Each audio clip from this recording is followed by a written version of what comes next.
Assalamualaikum warahmatullahi wabarakatuh. Innal hamdalillah nahmaduhu wa nasta'inuhu wa nastaghfiruh wa na'udzu billahi min shururi anfusina wa min sayyiati a'malina. May yahdihillahu fala mudilla lahu wa may yudlil fala hadiya lahu.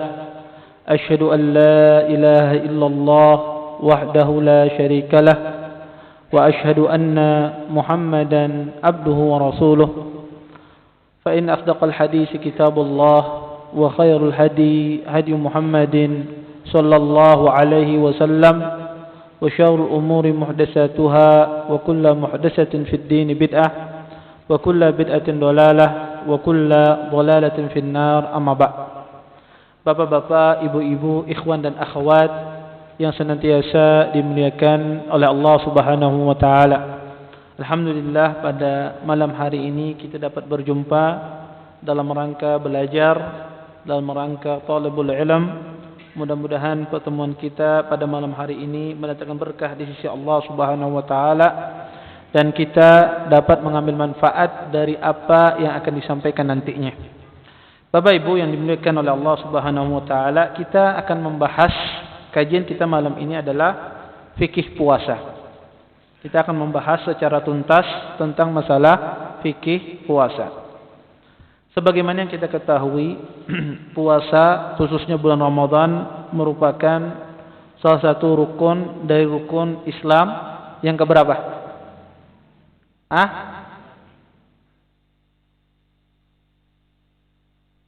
3, 4 apa 5? Baik. Ketiga. Baik. Bulan Ramadan, ya. Para ulama mengatakan bahwasanya salah satu rukun dari rukun Islam yang keempat. Ya. Karena kebiasaan orang kalau bulan Ramadan setelahnya bayar zakat. Ya. Di hadis disebutkan tertibnya keempat atau antara keempat dan kelima, ya, berkhilaf terhadap masalah haji. Maka puasa merupakan salah satu rukun dari rukun Islam. Berdasarkan pertama, ya, berdasarkan perintah Allah Subhanahu wa taala di dalam Al-Qur'an, Allah berfirman, "Ya ayyuhalladzina amanu kutiba alaikumus shiyamu kama kutiba alal ladzina min qablikum la'allakum tattaqun." Kata Allah Subhanahu wa taala, wahai orang-orang beriman, telah diwajibkan atas kalian berpuasa sebagaimana diwajibkan atas orang-orang sebelum kalian agar kalian bertakwa. Kemudian disebutkan di dalam hadis Nabi sallallahu alaihi wasallam, hadis Ibnu Umar, kata Nabi sallallahu alaihi wasallam, buniyal Islamu ala khamsin. Islam itu dibangun atas 5 perkara. Syahadat an la ilaha illallah, yaitu bersaksi tiada Tuhan yang berhak disembah kecuali Allah, wa anna Muhammadar Rasulullah, dan Nabi Muhammad adalah Rasulullah, utusan Allah, wa iqamis salah, mendirikan salat, wa ita'iz zakat, mengeluarkan zakat, wa shaumi Ramadan, berpuasa di bulan Ramadan, wa hajjil bait, dan beribadah haji. Iya. Maka para ulama sepakat tentang wajibnya puasa di bulan Ramadan. Taib. Secara umum, para ulama membagi puasa itu ada 2. Puasa itu ada puasa itu yang wajib hukumnya dan ada puasa itu yang sunnah hukumnya. Adapun puasa wajib itu ada beberapa macam, tidak Ramadan saja. Ada puasa wajib, yang pertama puasa bulan Ramadan. Yang kedua, puasa wajib itu adalah puasa nazar. Kalau ada orang bernazar, kalau anak saya lahir misalnya selamat, maka saya bernazar menyembelih kambing misalnya. Atau saya bernazar ingin berpuasa 3 hari, maka wajib dia penuhi nazarnya. Maka nazar itu, ya, puasa nazar bagian dari sebuah kewajiban yang harus dipenuhi. Kemudian yang ketiga, puasa yang wajib adalah puasa bayar kafarah. Orang bersumpah kemudian dia melanggar sumpahnya. Salah satu kafarahnya adalah berpuasa. Kemudian yang keempat, puasa yang wajib adalah puasa qadha. Ya, wajib seseorang mengqadha puasanya bagi yang meninggalkan dengan udzur syar'i. Maka ini puasa wajib. Adapun puasa sunnah itu sangat banyak sekali ragamnya. Puasa Senin Kamis, puasa 3 hari ya setiap awal bulan, ya, pertengahan bulan, ya, puasa ya memperbanyak puasa di bulan Rajab, puasa di hari Arafah, puasa di bulan Muharram. Maka sangat banyak sekali ragam puasa sunnah. Yang akan kita bahas adalah puasa di bulan Ramadan. Apa keutamaannya puasa di bulan Ramadan? Banyak sekali keutamaannya. Di antaranya adalah hadis Nabi SAW yang masyhur. Man shama Ramadana imanan wa ihtisaban ghufira lahu ma taqaddama min dhanbi. Barang siapa yang berpuasa di bulan Ramadan penuh dengan keimanan, ya, dan mengharap pahala di sisi Allah, maka Allah Subhanahu wa taala ampuni dosa-dosanya yang telah lalu. Dan di dalam sebuah hadis qudsi Allah mengatakan, "Kullu amal ibni Adam lahu illa siyam wa ana azzibihi." Kata Allah Subhanahu wa taala, sesungguhnya setiap amalan anak Adam itu untuknya kecuali puasa. Kata Allah, sesungguhnya puasa itu untukku dan aku yang akan membalasnya. Ini menunjukkan, kata para ulama, pahala puasa itu tidak terbatas. Sangat banyak sekali. Oleh karenanya, di bulan Ramadan itu banyak amalan-amalan sunnah yang dikerjakan. Pada secara umum, di bulan Ramadan kita disuruh memperbanyak amalan-amalan kebaikan. Tetapi ada beberapa amalan kebaikan yang ditekankan kita untuk melakukannya di bulan Ramadan. Selain puasa, ada beberapa amal kebaikan secara khusus Nabi SAW menyuruh kita untuk memperbanyak amalan ini di bulan Ramadan. Yang pertama disebutkan adalah salat malam, yaitu salat tarawih atau salat tahajud. Kenapa? Kata Nabi SAW, "Man qama Ramadhana imanan wa ihtisaban, ghufira lahu ma taqaddama min dhanbihi." Barang siapa berpuasa di bulan Ramadan penuh dengan barang siapa salat pada bulan Ramadan, salat malam maksudnya, dengan penuh keimanan dan mengharap pahala di sisi Allah, maka Allah ampuni dosa-dosa yang telah lalu. Ini salat. Yang kedua, amalan yang ditekankan pada bulan Ramadan adalah seseorang memperbanyak membaca Al-Qur'anul Karim. Ya, memperbanyak membaca Al-Qur'anul Karim. Nabi SAW beliau murajah Quran beliau sama Jibril pada bulan Ramadan. Di akhir hayat Nabi SAW beliau murajaah, ya, bersama Jibril Quran beliau 2 kali pada bulan Ramadan. Ya. Maka amalan yang paling utama juga pada bulan Ramadan adalah kita memperbanyak bacaan Quran. Maka kalau seandainya Anda terbentur antara membaca Al-Quran dan menghafalnya, maka diutamakan membaca Al-Quran pada bulan Ramadan. Iya, kita disuruh untuk memperbanyak membaca Al-Quran. Ustaz, kalau ulun membaca tafsirnya nanti berkurang, saya membacanya hatamnya tapi banyak misalnya. Mana yang saya lebih dahulukan? Dahulukan banyak membaca. Karena syahrul Quran, di situ kita disuruh untuk memperbanyak membaca. Kalau orang bisa menghafal, bisa membaca, memahami maknanya, ini tentu yang lebih baik. Tapi kalau seandainya dia tidak bisa, maka dahulukan memperbanyak membaca Al-Quranul Karim. Karena kita disuruh untuk memperbanyak menghatamkan Al-Quran di bulan Ramadan. Kemudian yang ketiga, amal yang sangat ditekankan pada bulan Ramadan ini adalah seseorang banyak-banyak bersedekah. Nabi SAW itu orang yang paling dermawan. Dan lebih dermawan lagi beliau ketika masuk bulan Ramadan. Bagaikan angin sepoi-sepoi, kata sahabat. Karihil mursalah. Ya. Maka ini menunjukkan pada bulan Ramadan seseorang itu dianjurkan untuk banyak bersedekah, membukakan puasa, memberi bantuan kepada orang. Maka ini diantara bentuk seseorang tersebut bersedekah. Baik. Kalau kita paham ini tentang keutamaan bulan Ramadan, ya, maka kalau kita ingin paham fikih puasa ini, kita harus tahu apa itu rukun puasa, apa syarat-syaratnya. Kalau kita tahu rukun puasa, kita tahu syarat-syaratnya, maka kita bisa memahami puasa itu dengan baik dan benar. Dan kita faqih dalam masalah puasa. Para ulama menyebutkan bahwasanya di antara atau rukun puasa itu cuma satu. Rukun puasa itu cuma satu, yaitu menahan diri dari yang membatalkan puasa dari terbit fajar sampai terbenam matahari. Cuma ini saja. Kalau Anda ditanya rukun puasa itu berapa, Ustaz? Cuma satu. Menahan diri kita dari hal-hal yang membatalkan puasa dari terbit fajar sampai terbenam matahari. Pertanyaannya, apa saja yang membatalkan puasa? Kita harus tahu. Apa yang bisa menyebabkan batal puasa kita? Karena di masyarakat itu, karena dia tidak tahu apa-apa yang membatalkan puasa sehingga salah kaprah. Sehingga ada keyakinan di masyarakat, mengorek hidung di bulan puasa kada boleh. Bercelak di bulan puasa kada boleh. Ya, mengorek telinga di bulan puasa kada boleh. Berenang di bulan puasa kada boleh. Ya. Sehingga padahal hal-hal tersebut tidak membatalkan puasa. Kenapa dia memiliki keyakinan demikian? Karena dia tidak memahami apa saja yang membatalkan puasa. Terus apa yang membatalkan puasa? Secara umum, yang membatalkan puasa itu, ya, secara kaidah, ya, yang membatalkan puasa itu cuma 3 saja. Pertama, makan dan minum.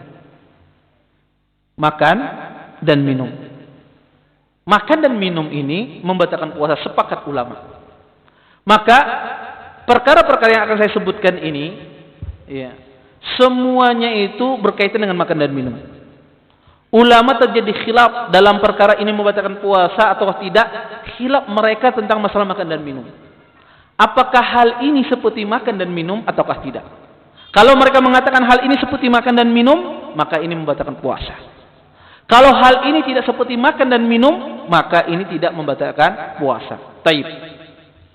Maka para ulama sepakat bahwasanya makan dan minum itu membatalkan puasa berdasarkan hadis Abu Hurairah radhiyallahu anhu anna nabiyya sallallahu alaihi wasallam qala man nasiya wa huwa shaimun fa akala aw shariba falyutimma shaumahu fa inna ma at'amahu Allah wa saqah. Kata Nabi sallallahu alaihi wasallam, barang siapa dia lupa sedangkan dia di dalam keadaan berpuasa, ya, kemudian dia makan dan minum, maka sempurnakan puasanya. Sesungguhnya Allah Subhanahu wa taala telah memberi makan dan minum untuknya. Maka berdasarkan hadis ini para ulama sepakat yang membatalkan puasa itu adalah makan dan minum. Kemudian ulama berselisih tentang perkara-perkara yang mirip seperti makan dan minum. Di antaranya seseorang misalnya ini musim corona, kemudian sesak napasnya, dia pakai oksigen. Apakah orang memakai oksigen ketika dia berpuasa itu membatalkan puasanya? Ini terjadi khilaf di kalangan ahlul ilm. Yang benar bahwasanya oksigen itu tidak membatalkan puasa. Kenapa dia tidak membatalkan puasa? Karena dia bukan makan dan minum. Bukan makan dan minum. Sehingga dia tidak membatalkan puasa seseorang. Atau orang memiliki penyakit asma, kemudian dia memakai semprotan, ya, untuk menghilangkan asmanya. Apakah obat yang disemprotkan di mulut tersebut dia membatalkan puasa ataukah tidak? Terjadi khilaf di kalangan para ulama. Yang rajih ini bukan makan dan minum, karena dia tidak sampai kepada lambung seseorang. Maka dikatakan hal tersebut membatalkan puasa kalau seandainya sampai ke lambung seseorang dan berbentuk makanan yang memberikan tenaga kepada diri seseorang. Makanya para ulama, ya, mengatakan hal tersebut tidak membatalkan puasa. Dan seperti itu pula, ya, seseorang misalnya dia sakit telinga, mengobati tetes, ya, obat tetes di telinganya, atau sakit mata kemudian pakai obat tetes di matanya. Apakah hal ini membatalkan puasa? Tidak membatalkan puasa. Karena hal tersebut bukan berupa makan dan minum. Terus bagaimana Kalau seandainya orang tersebut cuci darah misalnya, dia kena penyakit ginjal, kemudian cuci darah, apakah hal itu membatalkan puasa seseorang? Iya. Cuci darah itu membatalkan puasa seseorang. Kenapa? Para ulama mengkiaskan cuci darah, ya, itu pertama dia mengganti dengan darah baru, ya. Kemudian di situ ada tenaga dia. Ini kata ahlul ilm, ini seperti hijamah, seperti orang berbekam. Dan kita tahu berbekam di bulan Ramadan atau berbekam di waktu puasa itu terjadi khilaf yang sangat panjang di kalangan para ulama. Apakah berbekam itu membatalkan puasa ataukah tidak? Nabi SAW beliau pernah berbekam dalam keadaan berpuasa. Kata Abu Hurairah, ihtajaban Nabi sallallahu alaihi wasallam wa huwa shaimun. Nabi SAW pernah berbekam, beliau dalam keadaan puasa. Tetapi ada hadis yang lain juga yang mengatakan, Nabi mengatakan, aftarul hajim wal mahjum. Kata Nabi SAW, telah berbuka puasa orang yang melakukan bekam. Baik itu yang berbekam ataukah yang minta dibekam. Yang membekami orang dan minta dibekam, kata Nabi, kedua-duanya batal puasanya. Iya. Ada hadis, dua hadis yang bertentangan di dalam masalah ini. Sebagian ulama mengatakan hadis tentang berbekam batal puasanya itu hadisnya terlebih dahulu. Sedangkan Nabi SAW berbekam dalam keadaan berpuasa itu hadisnya belakangan. Maka di dalam kaidah kata mereka, kalau datang hadis yang terakhir, maka hadis yang terakhir ini dipakai. Kalau hadis yang duluan datang, itu hukumnya mansukh, terhapus. Ya. Tetapi yang benar ini tidak mansukh, karena tidak tahu mana yang lebih dahulu dari dua hadis ini.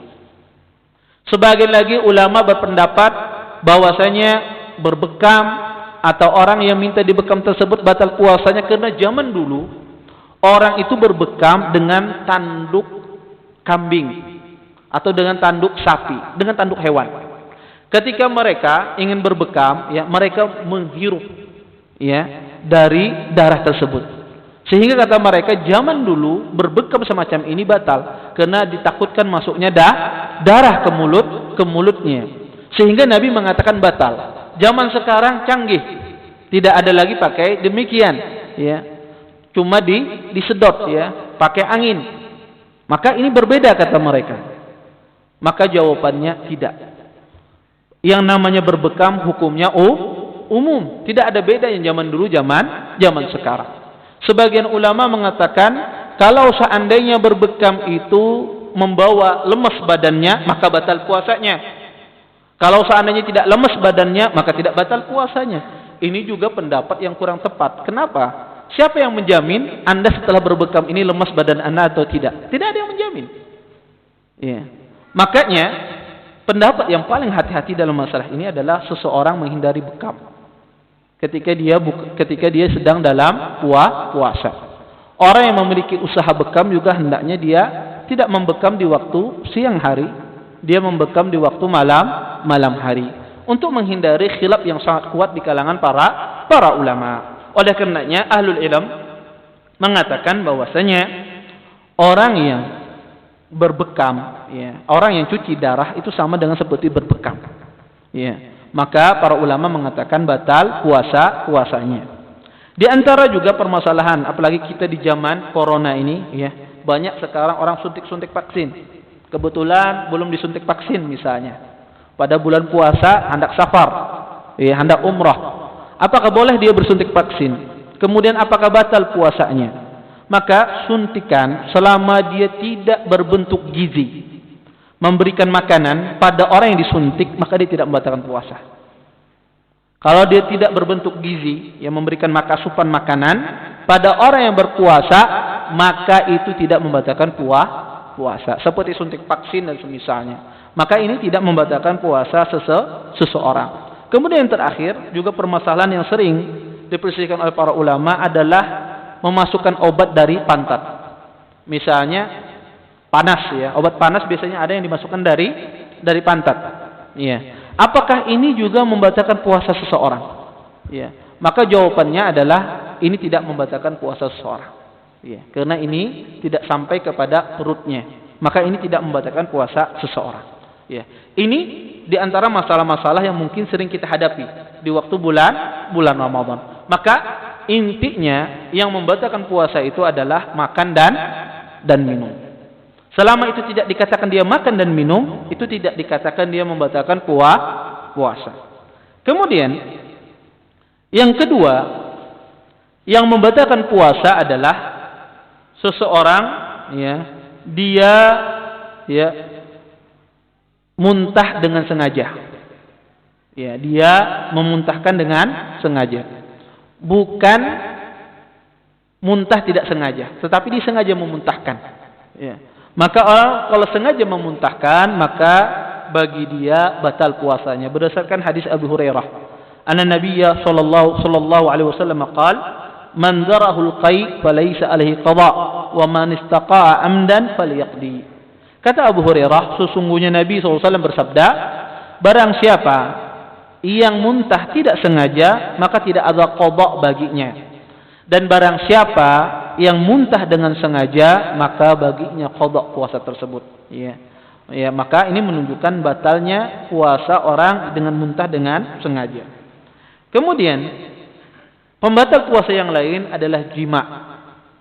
Seseorang itu bersetubuh, berhubungan intim dengan istrinya. Maka apa yang dimaksud dengan berhubungan intim? Berhubungan intim tersebut adalah dia memasukkan kemaluannya di tempat istrinya. Maka itu yang disebut dengan membatalkan puasa. Kalau seandainya dia sekedar cumbu rayu, memeluk istrinya misalnya, mencium istrinya, maka ini tidak membatalkan puasa seseorang. Kecuali dia mengeluarkan air mani, dan ini khilaf di kalangan para ulama. Tetapi kalau sekedar dia mencium dan mencumbu rayu istrinya, maka ini tidak membatalkan puasanya. Maka ini hal-hal yang membatalkan puasa seseorang. Inilah perkara-perkara yang membatalkan puasa. Makanya rukun puasa itu cuma satu: menahan diri dari yang membatalkan puasa, dari terbit fajar sampai terbenam matahari. Dan kita harus tahu apa yang membatalkan puasa. Tadi kita sebutkan 3 hal. Kemudian yang kedua yang harus dipahami ketika seorang belajar puasa ini adalah syarat puasa. Apa saja syarat seseorang itu dikatakan sah puasanya? Maka kita harus tahu apa itu syarat seseorang dikatakan sah puasanya. Pertama, syaratnya adalah orang tersebut Islam, beragama Islam. Berdasarkan Nabi sallallahu alaihi wasallam berdasarkan nas di Al-Qur'an dan hadis Nabi sallallahu alaihi wasallam, bahwasanya Allah tidak menerima amalan orang kafir. Maka syarat sah puasa itu adalah Islam. Taib. Terus bagaimana Ustaz kalau ada orang masuk Islam di pertengahan bulan Ramadan atau di pertengahan siang hari? Di siang hari dia bersyahadat masuk Islam pada hari kelima bulan Ramadan. Apakah dia harus mengqadha 5 hari di waktu dia kafir, ataukah dia tidak perlu mengqadhanya? Maka yang benar, orang kafir kalau dia masuk Islam di pertengahan bulan Ramadan, tidak perlu dia mengqadha puasa yang telah lalu. Berdasarkan firman Allah Subhanahu wa taala di dalam Al-Qur'an, "Qul lil ladzina kafaru iyantahu yughfar lahum ma qad salaf." Kata Allah Subhanahu wa taala, katakan kepada orang-orang kafir agar mereka berhenti dari kekufuran mereka. Kalau seandainya mereka berhenti dari kekufuran mereka, mereka dimaafkan oleh Allah, diampuni oleh Allah Subhanahu wa taala. Apa yang telah lalu mereka kerjakan. Berdasarkan ayat ini kata para ulama, maka orang kafir kalau dia masuk Islam di pertengahan bulan Ramadan, tidak perlu dia mengqadha pertengahan yang telah lalu. Tetapi wajib dia berpuasa pada Ramadan yang hari-hari yang akan dia lewati.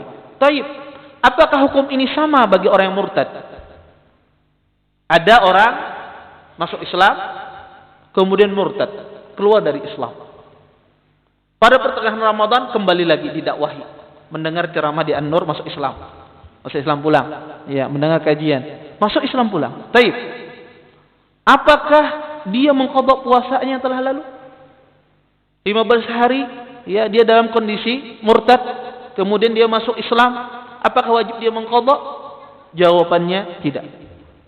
Maka dia sama dihukumi seperti orang kafir. Tidak perlu dia mengqadha.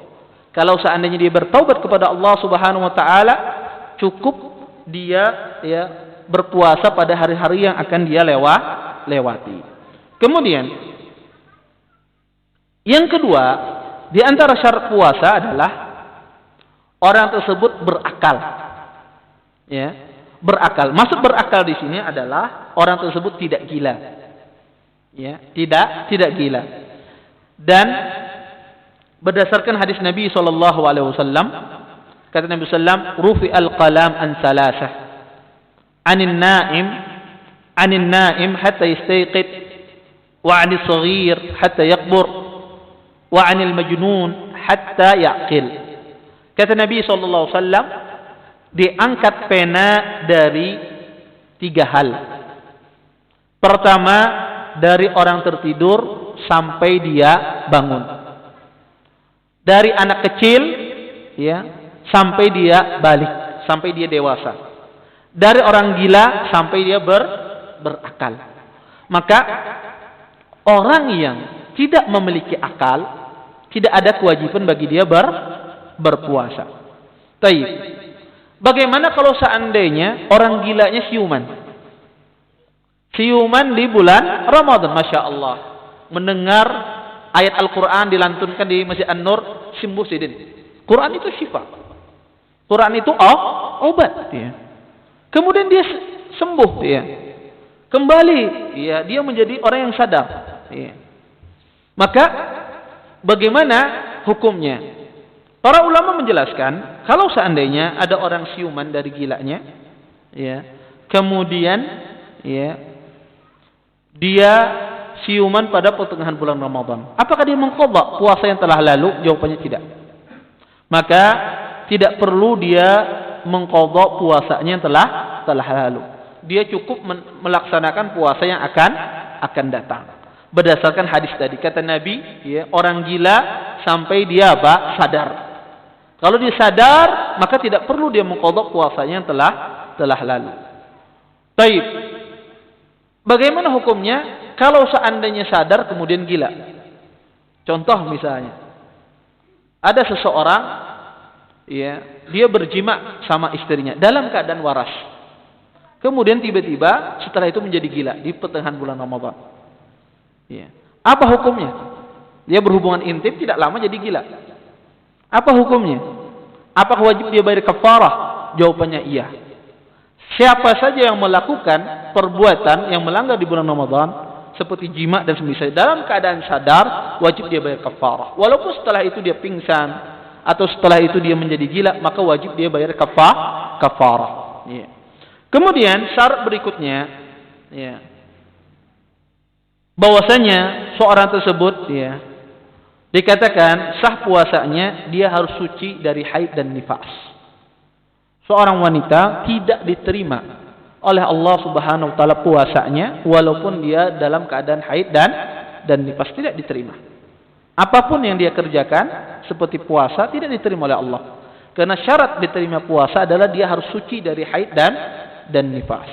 Dan permasalahan haid dan nifas ini permasalahan yang paling susah di dalam ilmu fikih. Karena begitu banyak permasalahannya. Ya. Begitu banyak permasalahannya dan begitu banyak kaidahnya. Ya, sehingga wanita itu banyak kebingungan tentang masalah haid dan nifas. Ya, apalagi wanita yang tidak memiliki keteraturan dalam masalah haid. Sehingga dia bingung membedakan. Ini darah haidkah, ini kadakah? Apalagi darahnya keluar kemudian berhenti.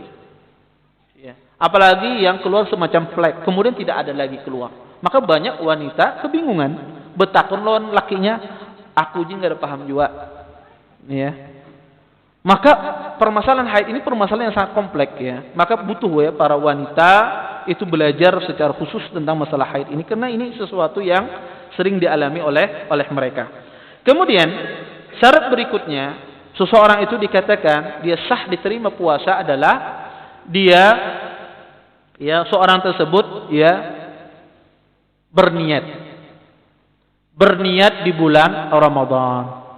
Bagaimana niatnya Ustaz? Niat itu letaknya di hati. Niat itu letaknya di hati. Niat itu apakah diucapkan? Tidak. Niat itu letaknya di hati. Tidak perlu diucapkan. Ya.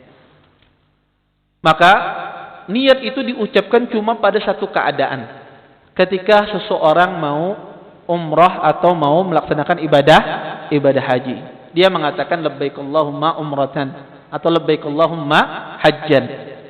Ya. Adapun selain itu, niat itu letaknya di dalam hati. Makanya ada cerita menarik ya. Syekh Utsaimin rahimahullah taala menyebutkan ya, di salah satu buku beliau ada seseorang salat di Masjidil Haram. Kemudian sebelum salat dia berniat ya. Dia berniat kemudian dia mengatakan saya salat di sini Masjidil Haram 4 rakaat bersama imam dan seterusnya. Ketika dia mengangkat takbir, orang di sampingnya menahan. Jangan dulu kata dia. Jangan bertakbir. Kenapa? Kata orang ini. Niatnya masih kurang. Anda belum menyebutkan tanggal dan jamnya, kata beliau. Ya, tanggal tahunnya belum disebutkan. Kata dia Allah tahu. Ya, Allah tahu ini saya di mana macam. Sebab itu pula Allah tahu Anda salat apa. Ya, tidak perlu Anda sebutkan. Ya. Maka niat itu letaknya di hati. Bagaimana niat puasa? Niat puasa itu harus sebelum terbit fajar. Ya, ketika sebelum terbit fajar kita harus berniat. Ya, boleh di malam hari. Ya, yang penting kita berniat. Ustaz, apakah kita harus berniat tiap bulan, tiap hari? Apakah kita harus berniat tiap malam? Apakah setiap malam saya berniat? Apakah cukup saya berniat itu sehari saja untuk 1 bulan?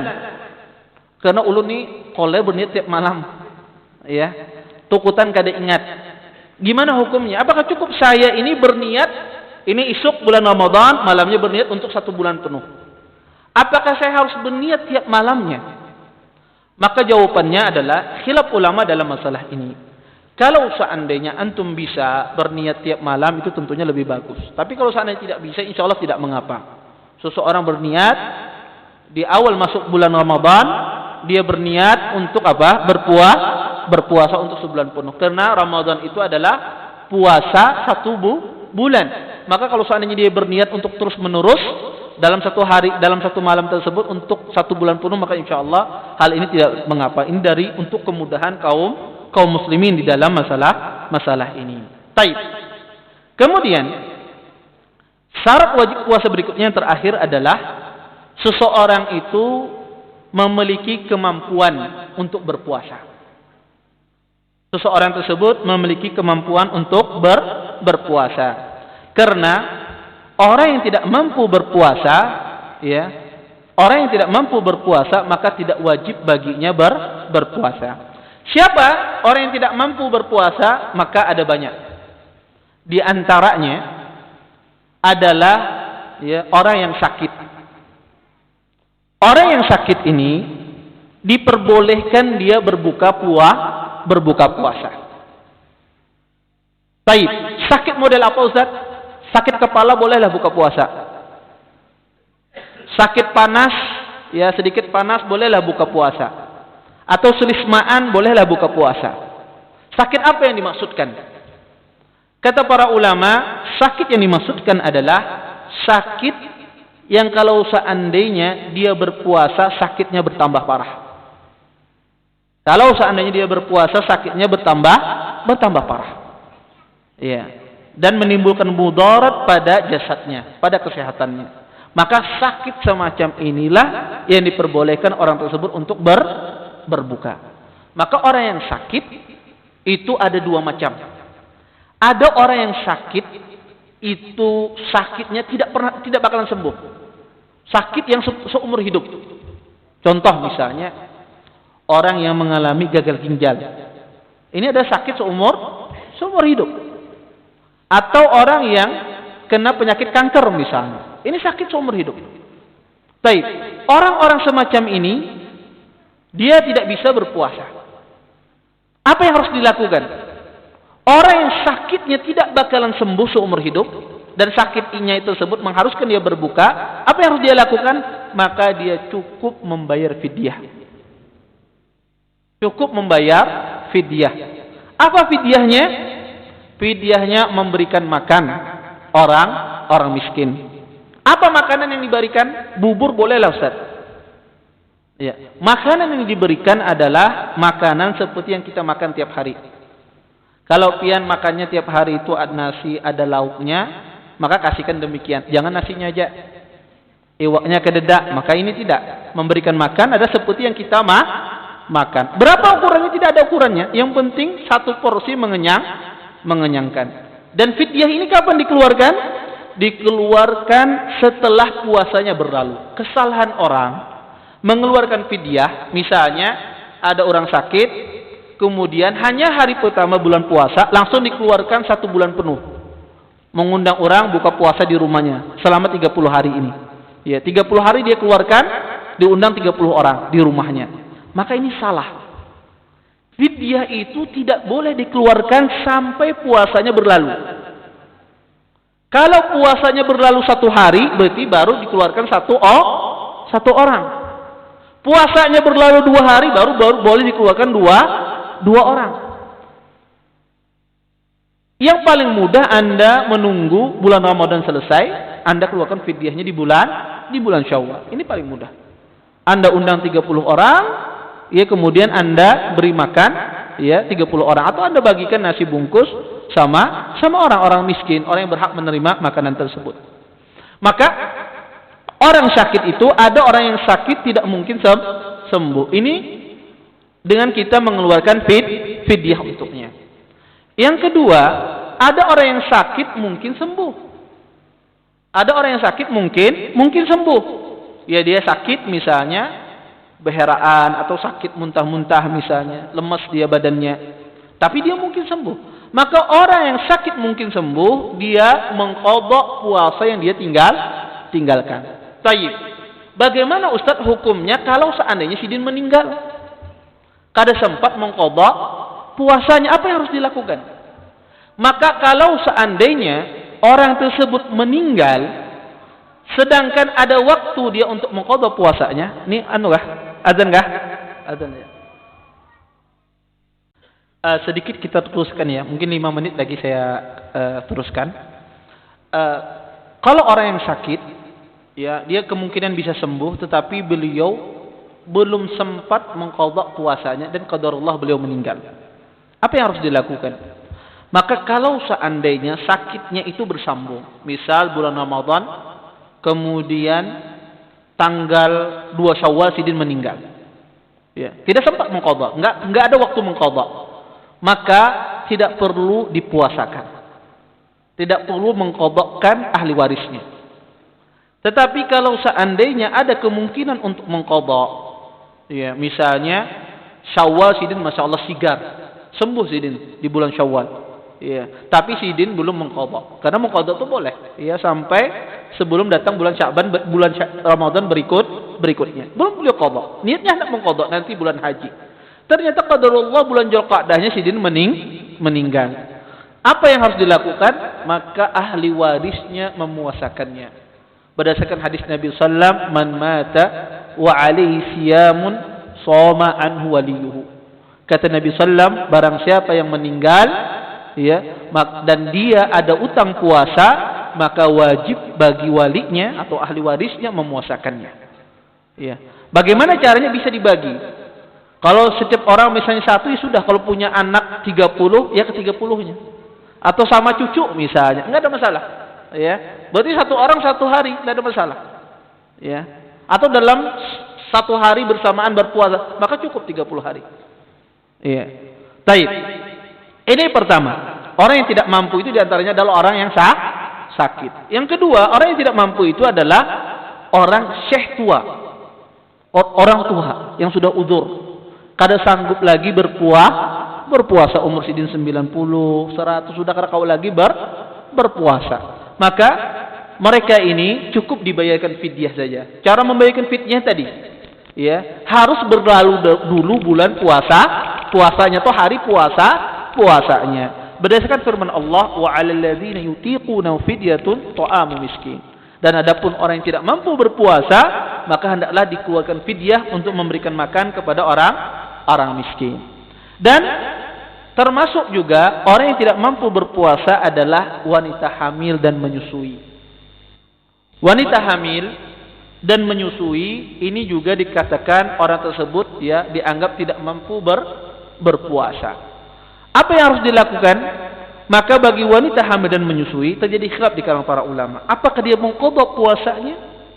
Ataukah dia membayar fidyah? Ataukah mengqadha dan membayar fidyah? Terjadi khilaf yang sangat panjang di kalangan para ulama dalam masalah ini, tetapi insyaallah pendapat yang paling kuat bahwasanya wanita hamil dan menyusui cukup dia membayar fidyah. Berdasarkan hadis Nabi, berdasarkan fatwa Ibnu Abbas, sahabat yang mulia, kata Ibnu Abbas, rukhisa li syekh al-kabir wal ajuz al-kabira fi dhalik wa huma yutiqan as-sawm ay yuftira in sha'a wa yut'ima kulli yawmin miskina wa la qada alaihima. Kemudian beliau membacakan ayat faman syahida minkum asy-syahra falyasum wa sabata li syekh al-kabir wal ajuz kabira idza la yutiqani as-sawm wal hubla wal murdi idza khafata aftarata. Kata beliau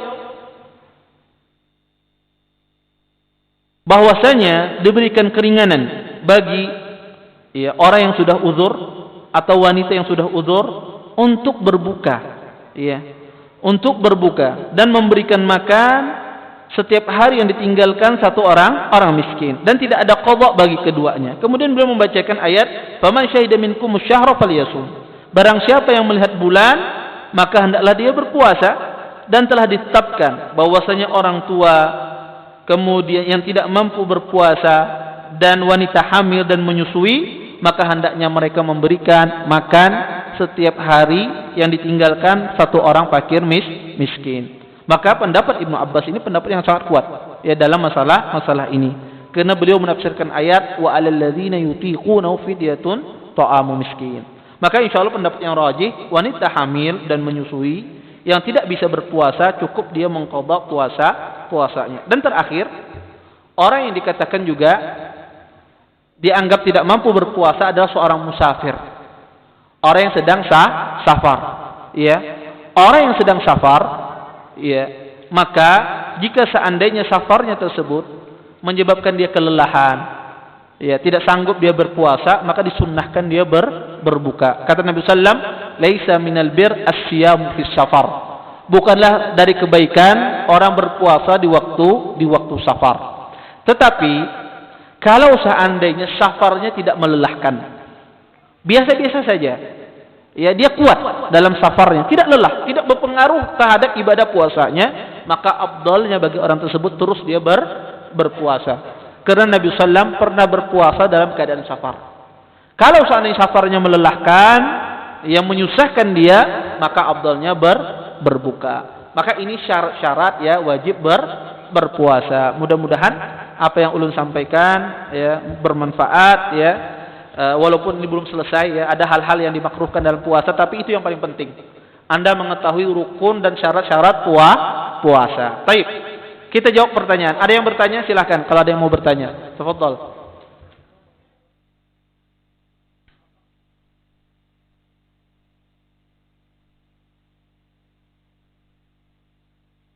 Ya, jazakumullah khair atas pertanyaannya. Sidin bertakun bagaimana hukum tukang bangunan yang menyemen ya, kerjaannya keras ya. Apakah boleh dia berbuka puasa? Jawabannya tidak boleh. Tidak ada uzur baginya. Dia bukan termasuk orang yang diberikan uzur untuk berbuka puasa. Terus siapa mencari duitnya? Maka yang menyuruh tukang itu suruhnya begawi di malam hari. Ya. Maka ini termasuk kita membantu saudara kita. Jangan dipekerjakan dia di siang hari, suruh dia bekerja di malam hari. Ya, maka itu termasuk kita membantu saudara kita. Kalau seandainya yang mengerjakan dia di siang hari, kalau seandainya dia tidak sanggup berpuasa, jangan begawi. Ya, jangan Kiapa makan berbuka di masjid nyaman aja. Ya. Maka jangan begawi. Ya, kalau seandainya dia tidak sanggup berpuasa nanti bisa membukakan puasanya, maka jangan begawi. Ya, istirahat. Nanti setelah bulan Ramadan baru bekerja kembali. Taib. Baik. Beliau menyebutkan apakah mendonorkan darah itu membatalkan puasa? Pendapat yang benar di kalangan para ulama iya. Yaitu dia membatalkan puasa, mereka mengkiaskan seperti hijam, berbekam. Sehingga itu membatalkan puasa sama seperti pasdu juga. Itu sebagian para ulama mengatakan itu membatalkan puasa. Wallahu taala alam. Baik. Ada lagi yang lain? Baik, ini ada pertanyaan. Bismillah Ustadz, izin bertanya. Mohon pencerahannya. Kapan waktunya mengeluarkan fidyah bagi orang yang sakit dan sudah sangat tua? Maksudnya orang tua yang sudah lama sakit dan sudah tidak bisa beraktivitas lagi. Jazakumullah khair. Berapa tukaran untuk bayar fidyahnya? Pertama, bagi orang yang tua sudah tidak sanggup berpuasa, apalagi beliau sakit, cukup dikeluarkan fidyah. Cukup dikeluarkan fidyah. Kapan mengeluarkan fidyahnya? Ketika puasanya telah berlalu. Contoh, hari Senin masuk bulan puasa misalnya, 1 Ramadan. Apakah boleh pada Senin paginya pian keluarkan fidyahnya? Kada boleh. Pian keluarkan Senin malam. Untuk satu hari. Tidak boleh 30 hari. Misalnya, ulun hendak mengeluarkan 1 minggu dari puasa yang ditinggalkan, maka harus berlalu dulu 1 minggu puasanya. Kalau sudah berlalu 1 minggu, keluarkan 1 minggu, yaitu 7 orang diberi makan. Maka kalau seandainya Anda lebih praktis, tunggu bulan Ramadannya selesai, keluarkan nanti di bulan Syawal. Ya, ajak undang orang fakir miskin 30 orang atau bagikan makanan kepada orang fakir miskin, maka semacam itu. Berapa ukurannya? Tidak ada ukurannya fidyah tersebut. Yang penting memberikan 1 porsi makan yang mengenyangkan. Ya, maka berikan makanan yang mengenyangkan, maka itu sudah cukup dia mengeluarkan fidyah. Baik, ada lagi yang bertanya? Baik, fadhal. Dia meninggalkannya sengaja apa tidak?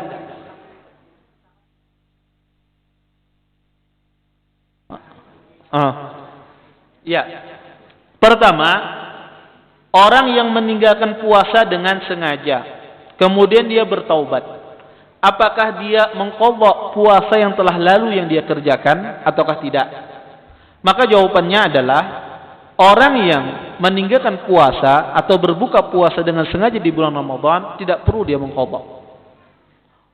Kenapa? Karena Ramadan itu tidak bisa digantikan dengan hari yang lain. Ya, ini merupakan keagungan bulan Ramadan.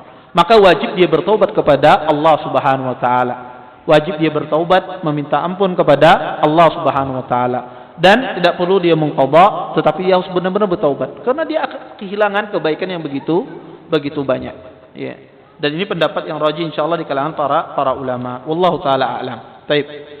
Saya kira cukup ya pada pertemuan pada malam hari ini. Kita tutup dengan doa kafaratul majelis. Subhanakallahumma bihamdika asyhadu an la ilaha illa anta astaghfiruka wa atubu ilaik. Assalamualaikum warahmatullahi wabarakatuh.